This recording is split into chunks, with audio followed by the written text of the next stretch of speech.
I think I'm getting old. Seriously, hangovers last longer, knees hurt after a long day, memories beginning to get a bit spotty, but that might also be because of my too many short nights. But when I hear my PC spinning up its fans on boot, I am 10 years younger again. Gaming has kept and will keep me young, entertained and among friends. But still, one aspect of it has worried me quite a bit in the past couple of years. I seem to lack the motivation for it. Not for multiplayer matches, I still spend way too much time in CS and not enough time in Anno. But single player experiences, The Witcher, Metro, Far Cry, Call of Duty and more recently Red Dead 2 have kept me up at night, but in a good way. Yet that has been fading for a while, with new games being released and me having no motivation to play them. So is this it? Am I growing out of it? Looking back on it now, it was foolish to think that. It was just a stroke of bad timing, financial limitations and temporarily shifting preferences. I still want to play all the new Spider-Man games, The Last of Us, God of War, the Modern Warfare campaign and many more. But as you might have realized, I am very reliant on Sony's PC releases with a few of those games. And then I stumbled over Horizon Zero Dawn. I immediately knew that this was the game that would get me out of that slump. I actually thought about playing it a lot back when it was released, but it took them 3 years to finally make it available on PC. There it was, on sale, looking deep into my eyes saying, "Play me." And so I did. And oh boy, was it ever worth the wait.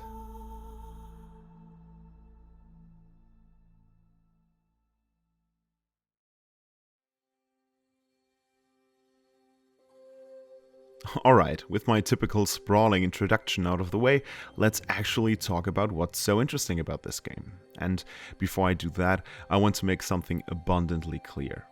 This game is its own work of art. It copied or stole nothing. That is not what I'm saying. Games in general share many mechanics and structures throughout all the different genres and branches, and that is a really good thing. Horizon Zero Dawn just manages to unite so many different influences so well, but never loses track of what it is, of itself. And to me, that's a big strength. I'm also not saying that the particular games it reminds me of are where the devs got their inspiration, or that those games invented those concepts or are the only ones doing it, and so on. This is just a video where I go, look, this reminds me of that. Alright, so what do Horizon, Fallout, Far Cry, The Witcher 3 and many others have in common? What sounds like the setup for a bad pun is actually a question I found myself pondering during my playthrough of Horizon. I felt very welcome and at home right from the start of the game. I mean, it could just be down to great UI and UX design, graphics, voice acting, music and story, but then I saw an article on how Guerrilla Games hired CDPR and Bethesda devs to work on Horizon Zero Dawn. And now all of it made a lot more sense. And when I decided that I wanted to do a video on this game, I remembered this fact about it. So I started wondering, what else is there? Does Horizon incorporate either industry standards or specific components well known by the public through specific games into its gameplay and world, and if so, how? Well, here's how.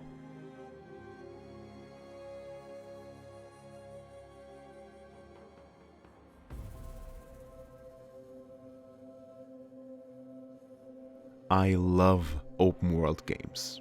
The idea of being my own boss, no one dictating where I have to go or when I have to do it, mostly, is a perfect concept for many, many games. Sure, there are some games where I happily give away my freedom of movement for a highly intense, tailored experience, such as the Metro games, even though the third part kind of did away with that concept. But for fantasy, quest-based games, an open world is perfect. Does raise a lot of questions about how to approach it though. Like, for example, density. How much space do we need? How do we fill this space? CDPR recently released their Cyberpunk expansion Phantom Liberty, which added an area the mere size of one of its city's districts. On first glance it's kinda small, but it's jam-packed with buildings and tunnels and quests and people and areas and height, and it feels really spacious. Horizon, on the other hand, like most open world games, chooses to go big or go home. And besides the question of how to fill it, which it did really well, more on that later, it raises the question of how to explore it. The easiest solution would either be to just have the character just walk into the map all the time. Or you enable full-on no restriction fast travel, just click where you want to go and you can go there. But I don't need to tell you that this is a no-go if you want to have fun during exploration.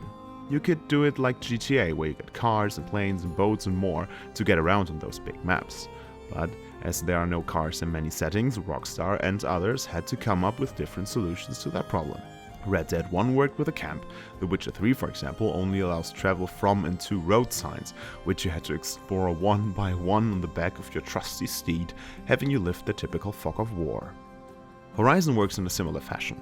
Once you find a campfire, you can fast travel to it, given you have the necessary fast travel packs. But the game doesn't provide you with a ride from the start, so it has to provide another way of exploring the map if you don't want to do it on foot, which of course you can. Stone me here, but I never really got into Assassin's Creed. So what introduced me to the concept of towers was Far Cry 3. You have to climb those towers, switch some switches and brave the winds, and there you go. Another predefined area of the map is revealed to you. And I really enjoyed it, and I kinda do to this day. But by the 5th installment, Ubisoft did away with this concept. Horizon, on the other hand, said hold my beer and revived it for Zero Dawn. The meeting must have gone something like this. Alright, so what if we do towers, but they are kinda like alive and walk? Yeah, they walk. And they are like fucking tall and you need to defeat enemies to get to the huge ass walking alive tower. And the producer said, do it. And it works. Unlike some weird signal towers somewhere in the middle of nowhere, these towers, called tallnecks, actually work very well in the world they are set in. For the uninitiated, the world of Horizon Zero Dawn is filled with animal-like robots mimicking real animals to fill their niche in the ecosystems of the world. Tallnecks are like giraffes with a pancake for a head who patrol the area as surveillance systems. And who's a better surveillance system than the tallest animal on Earth? They walk around in big circles, and once you connect Aloy's magic stick to their brain, the area of surveillance is revealed to you. To make it more interesting, the tallnecks are usually surrounded by a variety of enemies, natural and human-made structures, or other problems and riddles to make every one of them an engaging and rewarding challenge.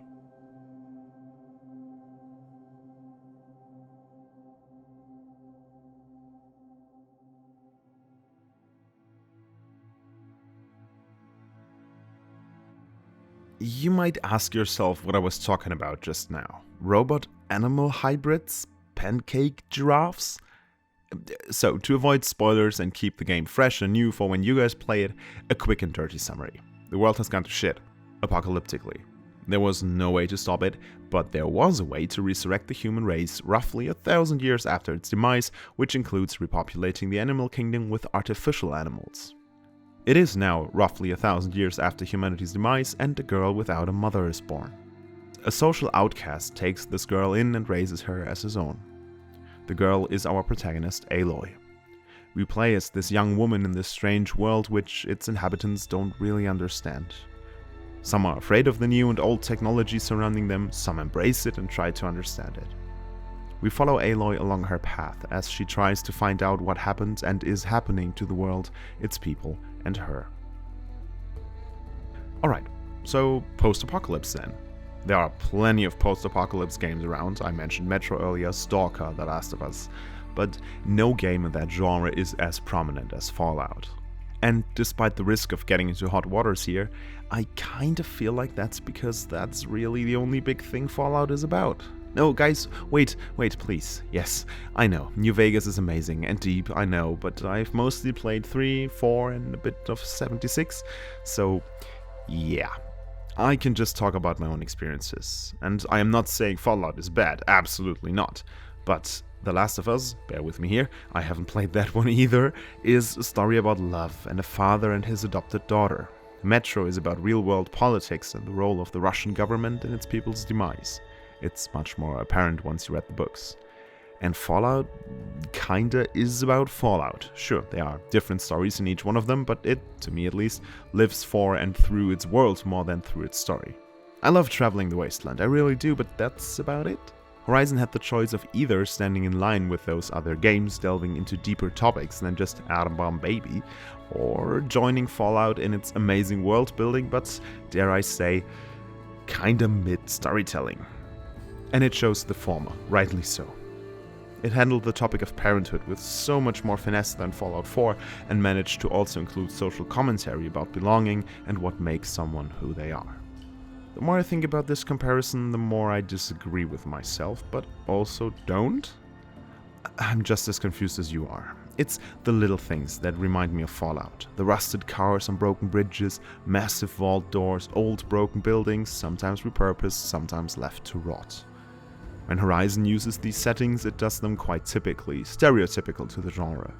But then it mixes it with its own cyberpunky animals, lush green nature, and very not barren wasteland. Except for the desert, maybe.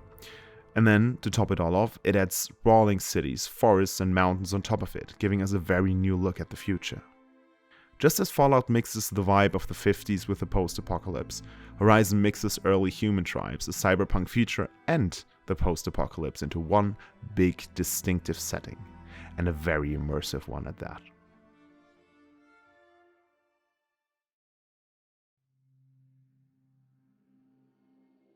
Now, every time I do these videos, I need to stop myself from including The Witcher into every paragraph I write. But with CDPR devs involved in this game, I finally can. So here goes. This game is oozing with Witcher, at least in a few parts. And that's mostly because they both share the same heritage, being open-world exploration games with a few role-playing aspects. And as it is usually the case with these things, it's more of a general feeling than explicit aspects of this game that remind me of, for example, The Witcher 3, though there are some of that as well.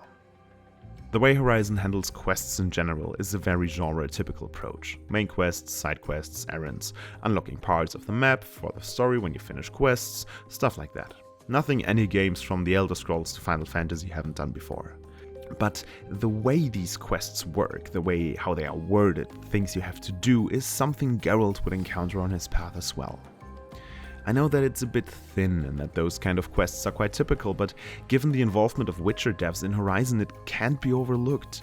Aloy even has Witcher senses, in a way, through her focus, so it's not too uncommon for a quest to go like this. Oh no, protagonist, my wife, brother, friend is lost. I last saw them somewhere over there at this place, I don't know. Could you check it out for me? And so our protagonist goes to this place, and oh, what's that? Something seems to be important. Better check it out with our magical technological abilities. Oh look, a track I can follow. Better follow the track and not stumble over the numerous enemies on my path. And now rinse and repeat until the missing person is found. In Horizon, just as much as in The Witcher and any other game, this is, and I can't believe I'm using this word again, typical. But why then are people praising Horizon so much? Because, just as in The Witcher, the protagonists and their worlds are making the quests exceptional. Aloy is a fantastic character. She had and has to endure a lot, and the themes this game explores, without wanting to spoil too much, are often very mature and thus fit her, let's call it, coming-of-age story. Following that glowing path and doing the same fetch quest that has been done many times just hits different when you have a great world to play it in and a greater protagonist to play it with. The lore, even though there are only 2 games published yet, is very intricate and far-reaching, involving numerous tribes with an individual history for each of them, environmental storytelling spanning over thousands of years, and lingo, gadgets, and ideas crafted specifically for this game. I think that another similarity between games like The Witcher and Red Dead and Horizon is their RPG light approach. In The Witcher more than in Horizon, you can of course skill the 2 protagonists in a few ways, learn some tricks, buy some gear, style them in a way, but their inner workings, their character, is quite set. And through this, the writers are able to create deeper characters than those who are completely based on your will, like in the Fallout series. Because, well, you can't fuck up a predetermined story. At least that's my opinion. And you, of course, absolutely have the right to disagree.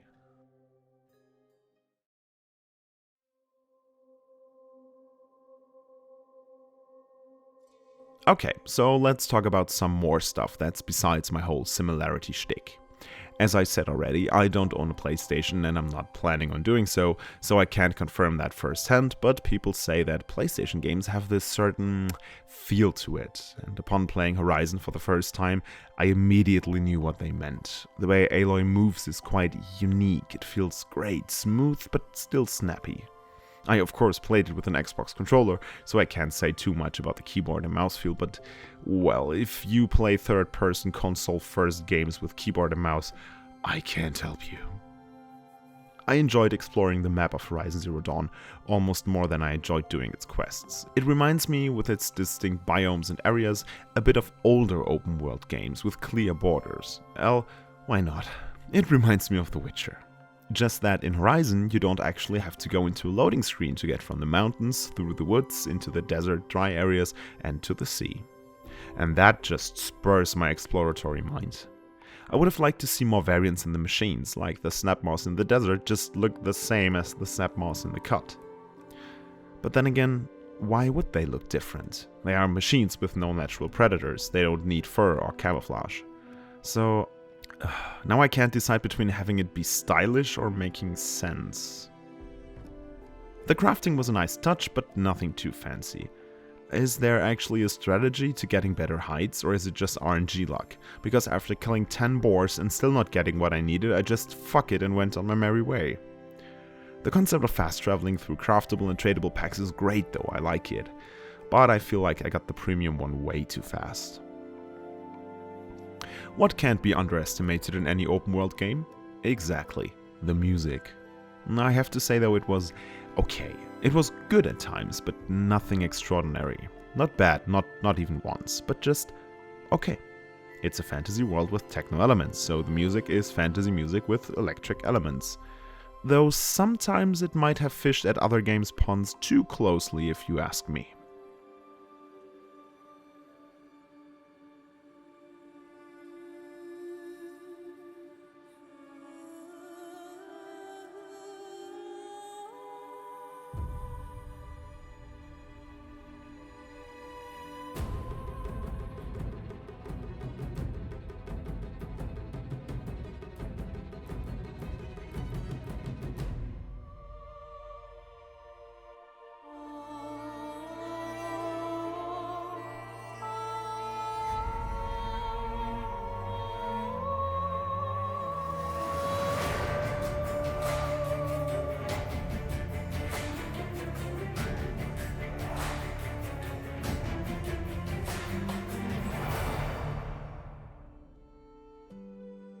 Horizon's ending felt a bit abrupt. Yes, enough of the story has been told and I'm happy with it, but you know, you fight your big fight and then there's a cutscene and that's about it. But maybe that's also because Horizon is a relatively new IP, Aloy is a new character, and therefore it may be a bit too early to give her a huge grand finale. I haven't played Forbidden West yet, but I'm really looking forward to its release this year, so we'll see what I'll get there. I guess, in the end, what I'm trying to say about this game is that it's good. It's great even. I felt at home in it, everything felt familiar. But it still had this new, exciting feel to it. I was really motivated to play, really looked forward to seeing more and more of it. And that brings me back to the start. It renewed my seemingly slacking motivation for single-player video games because it managed to strike the perfect balance between being something we already know and are familiar with and something completely new, ready to be explored and enjoyed. And that's no small feat. Thanks for watching.